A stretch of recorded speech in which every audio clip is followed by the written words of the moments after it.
السلام عليكم ورحمة الله وبركاته. أهلا بكم معايا فيديو جديد من وي.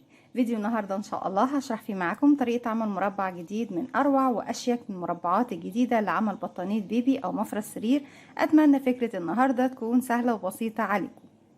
بسم الله الرحمن الرحيم. زي ما احنا شايفين مربعنا النهارده هنستخدم فيه اكبر كم ممكن من الالوان. تقدري تستخدمي كم الالوان اللي انت حباها وتخلي لون واحد بس هو اللي يجمع لك البطانيه او المفرش، بيكون في اخر سطر بتبتدي تشتغلي. هستخدم مجموعه الالوان اللي احنا شايفينها، وطبعا انتوا تقدروا تستخدموا كل الالوان اللي انتوا عايزينها. خيط صوف متوسط السمك مع ابره رقم 3.5 ملم. وزي ما قلنا قبل كده مع بعض، مش شرط ان انا هستخدم خيط صوف متوسط سمك مع ابره 3.5 ان انت تستخدمي نفس الخيط او نفس حجم الابره. لا، تقدري تشتغلي بخيوط قطن رفيعه، تقدري تشتغلي بخيوط صوف، باي نوع خيط انت حابه. بسم الله الرحمن الرحيم. في البدايه بنبتدي نكون دائره سحريه. ببتدي اسيب مسافه بسيطه من الخيط، وعلى 2 من الاصابع هبتدي الف الخيط وارجع للخلف واجي تاني للامام. مش بجيب الخيط جنب بعضه، لا بجيبه عكس بعضه بشكل حرف الاكس، وارجع تاني من نفس المكان للخلف. هلف ايدي الناحية التانية. هنا بتكون تكون عندي حلقتين. بنزل تحت الحلقة الاولى، بسحب الحلقة التانية من تحتها والف ايدي واحدة واحدة اخرج الخيط من على ايديا، واتأكد ان طرفين الخيط داخل الدائرة السحرية زي ما احنا شايفين. خيط البداية بحافظ عليه يقفلك الدائرة السحرية في النهاية، لكن انا مش بشتغل بيه، لكن لازم نحافظ عليه. اما ببتدي ارفع خيط اللي متصل بيه البقرة على ايدي عشان اعرف اشتغل. طيب انا مش هعرف اشتغل داخل الدائرة السحرية قبل ما اقفلها، لان لو جيت اشتغلت دلوقتي هتفك معايا. طيب اقفلها ازاي؟ بيكون عندك على الابره حلقه. بسم الله الرحمن الرحيم. بسحب الخيط واخرج منها بغرزه سلسله، بتكون قفلت لي الدائره السحريه. طيب هنبتدي نشتغل بغرزه العمود بلفه. يعني المربع بتاعنا كله بيكون بغرزه العمود بلفه، وارتفاع غرزه العمود بيكون 3 سلاسل. على السلسله دي هزود كمان سلسلتين، 1 2، يعني بتقفل لي الدائره السحريه، وبنعتبرها جزء من ارتفاع الغرزه الاولى اللي هبتدي اشتغلها. بعد الغرزه دي نعتبر ده طبعا عمود بلفه، هشتغل بعد منه 3 عمود بلفه. ازاي بشتغل العمود بلفه؟ بيكون عندي على الابره حلقه، وبما انه عمود بلفه فبلف الخيط على الابره مره واحده. اصبح معايا حلقتين، الاساسيه واللفه اللي لفتها. هدخل داخل الدائره السحريه، اسحب الخيط واخرج. معايا على الابره 1 2 3 حلقات. هسحب الخيط واخرج من حلقتين، يتبقوا معايا حلقتين هسحب الخيط واخرج منهم. يبقى كده معايا عمود 2 3 4. طيب الاربع اعمدة دول المفروض ان انا بشتغل عليهم طبقة تانية، بس مش هشتغل السطر التاني او الطبقة التانية في اخر السطر او في نهاية الراوند بتاعي. لا، من نفس الورقة اللي احنا بنشتغلها هبتدي ارتفع. بسم الله 1 2 3. في السطر التاني دوت في الورقة انا مش هعتبر ال3 سلاسل دول عمود بلفة، بس هلف الشغل بتاعي الناحية التانية، وفي نفس الفراغ الاول هبتدي اشتغل عمود بلفه. يعني دول هعتبرهم بس مجرد سناده او ارتفاع ببتدي اشتغل بيه. هلف الخيط وفي اول فراغ بشتغل عمود، والفراغ التاني كمان عمود، كده 2، والفراغ التالت كمان عمود، كده 3، والفراغ الرابع عمود اللي هو بيكون عندي تالت سلسله ارتفاع. 1 2 تالت سلسله ابتدي ادخل فيها واشغل عمود بلفة رابع. طيب هبتدي اكون من الورقة دي 8 ورقات. دي اول ورقة اشتغلناها مع بعض. طيب علشان ارجع تاني اشتغل في الدائرة السحرية هرتفع 4 سلسلة. بسم الله 1 2 3 4، وهلف شغلي الناحية التانية، وهبتدي الف الخيط على الابرة، وانزل تاني بعد ما اشتغلت 4 سلاسل هنزل تاني للدائرة السحرية بتاعتي واشتغل 4 عمود بلف. 1 2 3 4. السطر التاني بالنسبة للورقة بتاعتي ببتدي ارتفع 1 2 3 سلسلة، وبلف شغل الناحية التانية وابتدي اشتغل على الاربعة عمود 4 عمود زي ما قلنا مع بعض. وبكرر كلامي تاني، 3 سلاسل في السطر التاني مش بحسبهم من العدد. كده عمود 2 3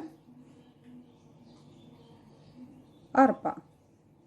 علشان اروح اشتغل تاني في الدائرة السحرية 4 سلسلة، 1 2 3 4، وارجع تاني الف للجهة التانية زي ما احنا شايفين.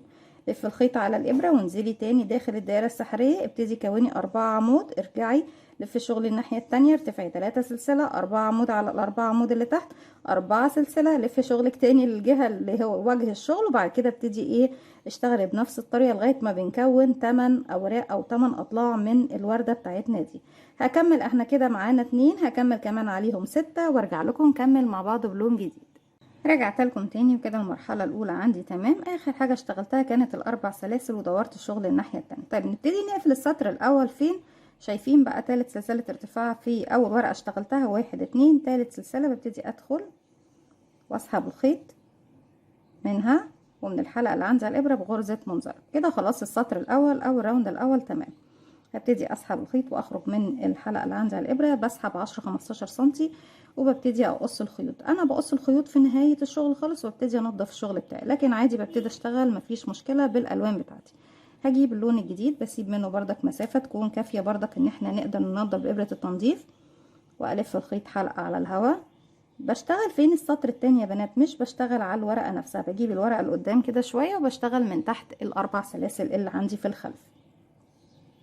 الحلقه اللي احنا عملناها هبتدي ادخل فيها واسحب الخيط واخرج منها واقفلها عقدة بداية، واسحب بقى الخيط للجهة التانية عندي وابتدي اشتغل. ببتدي اكرر زي ما احنا اشتغلنا تحت، اشتغل 3 سلسلة بسم الله، 1 2 3، وجنب الثلاث سلاسل خلاص الخيط البداية برميه ورا وماليش علاقة بيه. هشتغل كمان 3 عمود، لاني بعتبر في السطر الاول او في المرحلة الاولى من الورقة بعتبر ان الثلاث سلاسل دول عمود بلفة معايا. السطر التاني لا، زي ما قلنا مع بعض كده 2 3 4. اشتغلنا 4 عمود بلفة. ببتدي بقى عشان الف للخلف واروح للمرحلة التانية، 1 2 3 سلسلة والف شغل الناحية التانية. السطر الاول الثلاث سلاسل بعتبرها عمود، السطر التاني دوت او المرحلة التانية ما بعتبرهاش حاجة، بمجرد بس بتكون مجرد سنادة توصلني للارتفاع اللي انا محتاجة اشتغل عليه، وابتدي اشتغل على الاربعة عمود، 4 عمود زيهم بالظبط. بسم الله كده، 1 2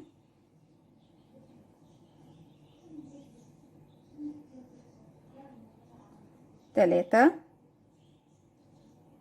وعلى تالت سلسلة ارتفاع ببتدي اشتغل اخر غرزة عندي 4. هبتدي 4 سلسلة، 1 2 3 4، والف شغل الناحية التانية. الاربع سلاسل الاولى بصوا هنشتغل بالترتيب دوت في السطر رقم 2. فراغ فيه 4 سلسلة بشتغل فيه ورقتين، والفراغ اللي بعده ورقة واحدة، ورقتين ورقة ورقتين ورقة وهكذا. طيب بما اني بشتغل في الفراغ الاول ورقتين، يعني هشتغل كمان هنا في نفس الفراغ 4 عمود كمان او ورقة تانية، 1 2 3 4. علشان الف للخلف ابتدي ارتفع 1 2 3 سلسلة والف شغل الناحية التانية على 4 عمود، بشتغل 4 عمود زيهم، 1 2 3 4. نرجع تاني للوجه، 1 2 3 4، والف شغل الناحية التانية. هنا الفراغ الاول او الاربع سلاسل الاولى انا خلاص اشتغلت فيهم، هروح بقى للاربع سلاسل اللي بعدهم واشتغل عليهم مرة واحدة بس، يبقى 2 1 2 1. دي الترتيبة بتاعت شغلنا في السطر رقم 2. اشتغل 4 عمود، بسم الله، 1 2 3 4. وعشان اعمل المرحلة اللي فوق ببتدي 1 2 3، لف شغل الناحية التانية فوق الاربعة عمود، 4 عمود زيهم، 1 2 3 4. طيب علشان اروح للوجه تاني، 1 2 3 4، والف شغل الناحيه التانية، الف الخيط على الابره، ومش هشتغل بقى في الورقه دي في الاربع سلاسل دول تاني، لا هروح للاربع سلاسل اللي فوق الورقه اللي بعديهم واشتغل مرحلتين، وبعد كده مرحله، مرحلتين، مرحله، مرحلتين، مرحله، لغايه ما بوصل لنهايه السطر. طبعا احنا هنا عندنا 1 2 3 4 5 6 7 8. السطر دوت هيكون معايا 12 ورقه من ورقات الزهره او المربع بتاعنا. رجعت لكم تاني كده، بقى معايا 12 وحدة او 12 ورقة من الورقات بتاعتنا، وبالشكل ده نبتدي نشتغل بشكل مربع، لان احنا في البداية كنا بنشتغل بشكل دائري وعاوزين نحول الشكل بتاعنا لشكل مربع. عندنا هنا 4 زوايا، الزوايا بتكون فين يا رندا؟ بتكون في المكان اللي احنا بنشتغل فيه 2، يعني هنا 2 1 2 1 2 1 2 1، يعني عندي هنا زاوية 2 3 4، ونحط فيها كمان ماركر عشان نبتدي كمان نعلم الاماكن بتاعتنا. هنا السلاسل اللي ما بين الاتنين اللي احنا شغالينهم مع بعض في فراغ واحد، تبتدي تضيفي ماركر،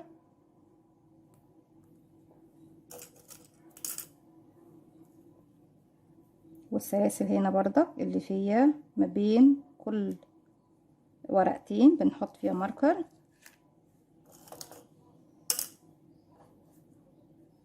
دول ورقتين رقم 3،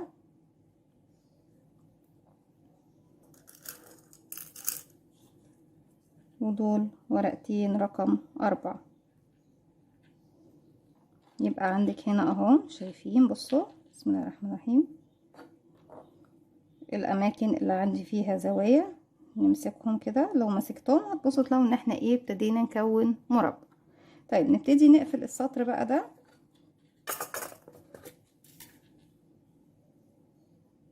ونبتدي نشتغل بنفس الاسلوب ده بقى على بقية المربع بتاعنا. المربع بيكون 6 سطور، لكن زي ما قلت لكم تقدروا تشتغلوا بالمراحل دي لغاية ما نوصل خلاص من السطر اللي جاي.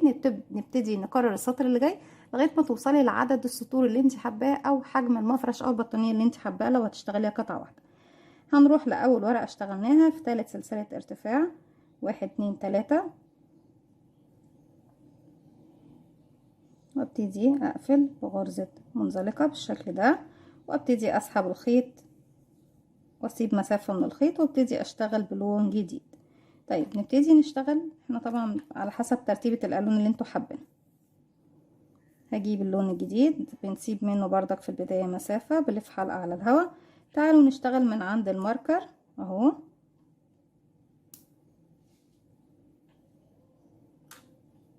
ابتدي ادخل في المكان اللي عندي فيه زاوية، وفي مكان الزاوية بشتغل مرتين، يعني ورقة 4 سلاسل ورقة. اسحب الخيط الجديد بعد ما اقفل عقدة بداية، وارتفع 3 سلسلة، 1 2 3، رجعي خيطك ده لورا كمان 3 عمود، يبقى العدد معايا الاجمالي 4 عمود كده، 1 2 3. عندك كده السلاسل 1 2 3 4، 1 2 3، لفي الناحية التانية واشتغلي 4 عمود على 4 عمود اللي موجودين عندنا، 1 2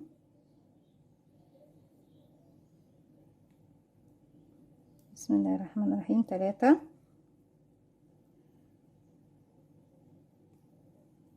4. ثالث سلسلة ارتفاع، 1 2 3 4، الف شغلي الناحية التانية. انا لسه هنا عندي زاوية، تمام؟ طالما عندي زاوية يعني هشتغل فوقيها كمان مرة في نفس ال4 سلاسل، 1 2 3 4. بنفس طريقة مربع الجراني هبتدي اشتغل بقى ايه المراحل بتاعتي. يعني فراغ هشتغل فيه الزاوية هشتغل فيها مرتين، الفراغات العادية اللي هي بتكون هنا عندي 4 سلاسل بعتبرهم فراغ عادي بشتغل فيهم مرة واحدة. هنا بردك ده فراغ عادي هيكون مرة واحدة، هنا دي زاوية يعني اشتغل فيها مرحلتين او ورقتين، وهكذا. 1 2 3، لسه مكملتش السطر التاني من الورقة دي. 4 عمود، 1 2 3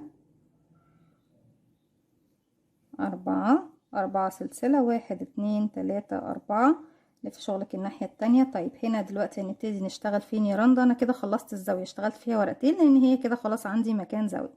طيب هنا الفراغ اللي جاي زاوية؟ لا مش زاوية، لاني شغالة من تحت ايه مرة واحدة بس، يعني هشتغل ورقة واحدة بس كده، 1 2 3 4، ونكمل ورقتنا 1 2 3 سلسلة، لف شغلك الناحية التانية، 4 عمود على ال4 عمود اللي تحت، 1 2 3 4 4 سلسلة عفوا، 1 2 3 4. لف شغلك الناحية التانية. دي مش زاوية فبشتغل فيها واحدة بس. طيب الفراغ اللي بعده زاوية؟ لا مش زاوية، لسه الزاوية في الماركر، في الماركر عندي في الفراغ اللي بعده، يبقى هنا هشتغل كمان ورقة واحدة بس، مرة واحدة بس. 4 عمود، 1 2 3 4. المرحلة اللي فوق 1 2 3 سلسلة، لف شغلك الناحية التانية، 4 عمود على 4 عمود اللي تحت، 1 2 3 4. 4 سلسلة، 1 2 3 4. لف شغلك الناحية التانية كده زي ما احنا شايفين. بصوا هنا دي كده عندي زاوية، فبالتالي الزاوية اللي انا هشتغل فيها زاوية ببتدي تاني ارجع ليها الماركر. طيب هنا زوايا؟ لا دي مش زاوية، بقى زاوية وبعد كده فراغ 2. طيب عندنا فوق هنا هتكون زاوية، بعد كده ده هيكون فراغ 2، وابتدي اروح اشتغل بقى هنا. دي عندي زاوية فبالتالي بشتغل فيها كم مرة؟ بشتغل فيها مرتين، يعني اشتغل ورقتين من دول. ابتدي اروح اشتغل 4 عمود كده، 1 عفوا، وهنا هتكون كمالة يعني بداية الزاوية عندي. طيب هنا دي زاوية، يعني هشتغل هنا فوق مرتين ورقتين، لكن هنا هتكون مرة واحدة، هنا هتكون مرة واحدة، هنا هتكون مرة واحدة. تمام يا بنات؟ يبقى اصبح عندي انا في كل سطر ببتدي اشتغله هيزيد عندي اللي هي العدد الورقات الفردية. مكان الزوايا بتكون هي زوايا بشتغل فيها مرتين، اما الاماكن الفردية بشتغل فيها ايه؟ مرة واحدة. بنفس زي ما قلنا مع بعض طريقة مربع الجيراني، ان انا ببتدي اشتغل بنفس الطريقة دي. مكان الزوايا بشتغل مرتين، مكان الفراغات العادية بشتغل مرة واحدة بس. هكمل بقى هنا كمان 3 عمود، يعني بيكون الإجمالي معايا 4 عمود، وارتفع 3 سلسلة واشتغل على الوجه التاني 4 عمود، 4 سلسلة وانزل تاني في نفس الفراغ اشتغل كمان مرة، بحيث يكون عندي ورقتين، وارجع الماركر 4 سلسلة واروح اشتغل مرة واحدة مرة واحدة في الزوايا مرتين، وهكذا لغاية ما اخلص السطر بتاعي كله وارجع لكم نبتدي السطر الجديد مع بعض. لكن هي نفس المراحل بنبتدي نكررها لغاية ما نوصل للسطر رقم 6. بالنسبة طبعا لو هتعمليه البطانية او المفرش مربعات وتشبكيها، بنشبكها بالخيط والإبرة. وممكن آخر سطر نبتدي نشتغله بشكل مربع الجيراني، ان احنا بس بنشتغل بشكل الأعمدة، مش بشتغل بقى المراحل بتاعتنا الورقات اللي هي بتكون بارزة 3D. لا بنشتغل بطريقة مربع الجيراني، ان انت بتشتغلي بالأعمدة بس، يعني مش بشتغل مرحلتين، بشتغل سطر واحد بس من المرحلة. هكمل بقى السطر ده وارجع لكم نبتدي سطر جديد مع بعض، نأكد المعلومة وبعد كده ارجع نكمل بقية السطور مع نفسي، وارجع لكم نختم بس اخر سطر مع بعض. رجعت لكم تاني، وزي ما احنا شايفين في نهاية السطر نبتدي نقفل بمنزلقة في ثالث سلسلة ارتفاع من الورقة الأولى. هنا عندنا دلوقتي بقى عندي 4 زوايا، 1 2 3 4. ما بين الزاوية والزاوية تحت كان المفروض ما بين الزاوية والزاوية كان عندي فراغين، هنا ما بين الزاوية والزاوية بقى عندي 1 2 3 فراغات. السطر اللي جاي هيكون 4 فراغات، السطر اللي بعده يكون 5 6 7 8، وهكذا. كل ما هتزودي في عدد السطور هتزيد معاكي الفراغات الفردية. يعني ايه فردية يا رندا؟ يعني اللي انا بشتغل فيها مرة واحدة بس. لكن الزوايا هم 4 مش هيزيدوا معانا خالص، كل اللي بيزيد معايا عدد الفراغات اللي هي بشتغل فيها مرة واحدة ما بين كل زاوية وزاوية.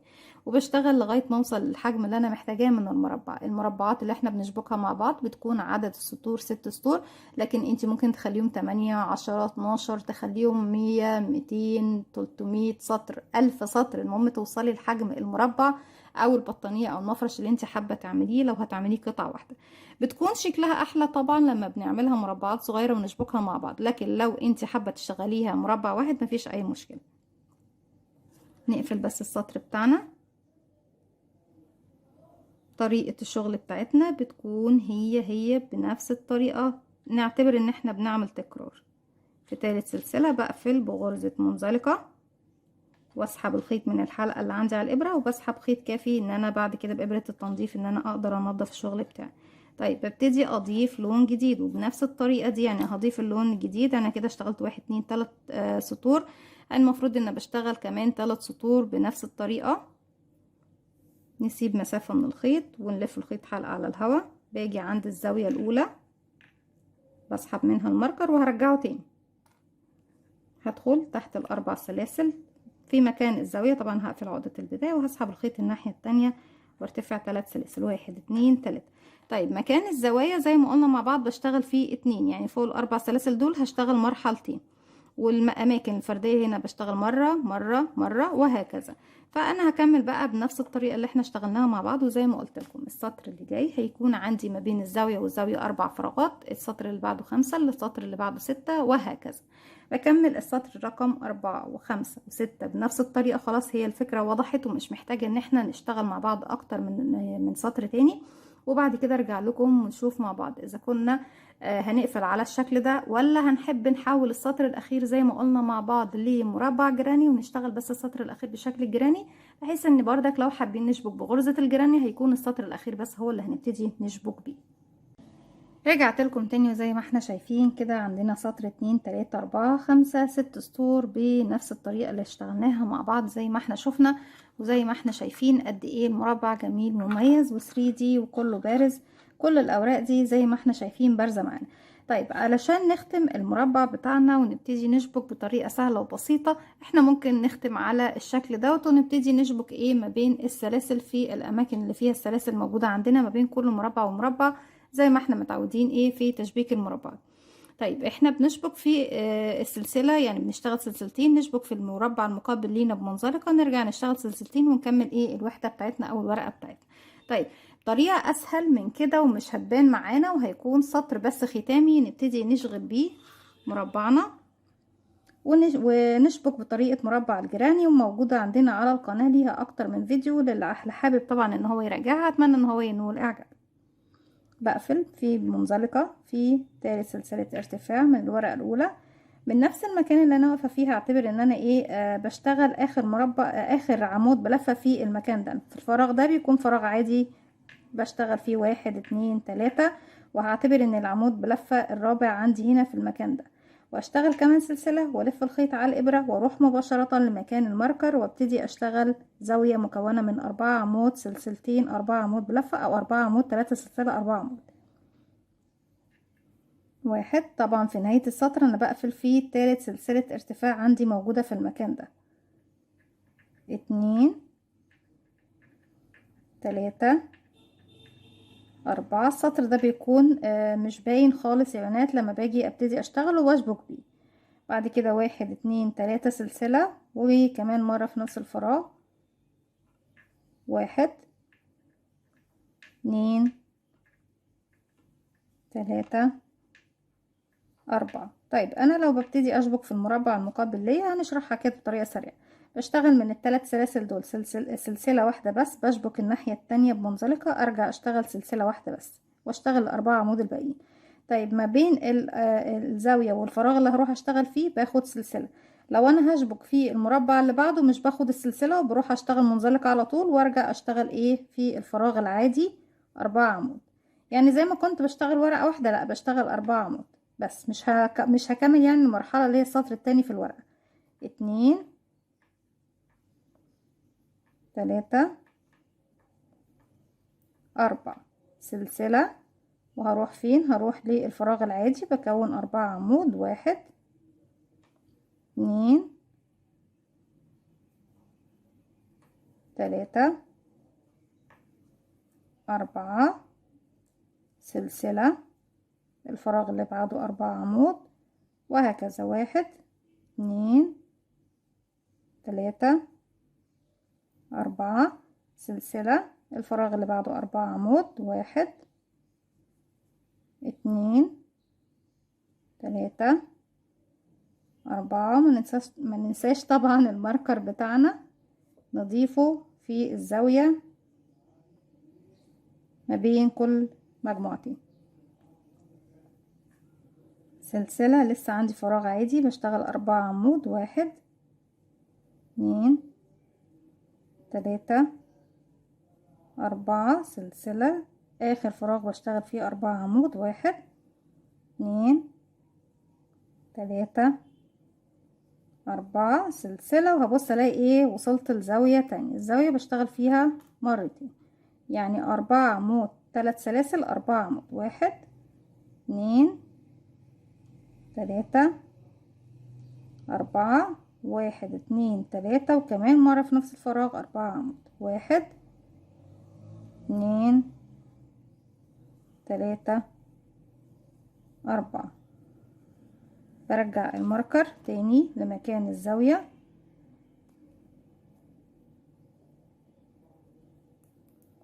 وابتدي ما بين الزاوية والفراغ اللي بعده سلسلة، ما بين كل فراغ وفراغ باخد سلسلة واحدة بس. لو هنلاحظ بصوا خلاص احنا كده عندنا السطر الاخير كان باللون الابيض، وكملنا بردك السطر اللي هو اشتغلناه بشكل غرزة الجراني زي ما احنا شايفين، او مربع الجراني، بحيث ان انا ايه ابتدي اشبك خلاص في المربع المقابل ليا بطريقة سهلة جدا وبسيطة. بطريقة تشبيك الجراني مش هتكون صعب علينا خالص. وحتى لو عاوزة تشبكي بغرزة منزلقة بتشبكي بردك بنفس الطريقة الموجودة عندنا على القناة. في 10 طرق للتشبيك موجودين عندنا على القناة، اللي يحبوا طبعا ان هو يراجعهم. اتمنى ان هم يكونوا سهلين عليكم وينولوا اعجابكم. تقدري تشبكي بطريقة غرزة المنزلقة، تقدري تشبكي بطريقة غرزة الحشو، تقدري تشبكي بطريقة الجراني، تقدري تشبكي بالخيط وبالإبرة بأبسط طريقة زي ما احنا شايفين. بكون كده وصلت معاكم لنهاية مربعنا النهاردة أو فكرتي النهاردة. أتمنى تكون سهلة وبسيطة عليكم وكمان تنول أعجابكم. بتكملي السطر بتاعك كله بنفس الطريقة. فوق الزاوية بشتغل مرتين وفوق كل فراغ بشتغل مرة واحدة، والمرة بتكون مكونة من 4 عمود بلفة. اتمنى لو عجبكم الفيديو ما تنسوش بقى تعملوا لي لايك وشير وسبسكرايب، واستنوني فيديو جديد من وي. ما تنسوش كمان تفعلوا زرار الجرس يوصلكم مني كل جديد. السلام عليكم ورحمة الله وبركاته.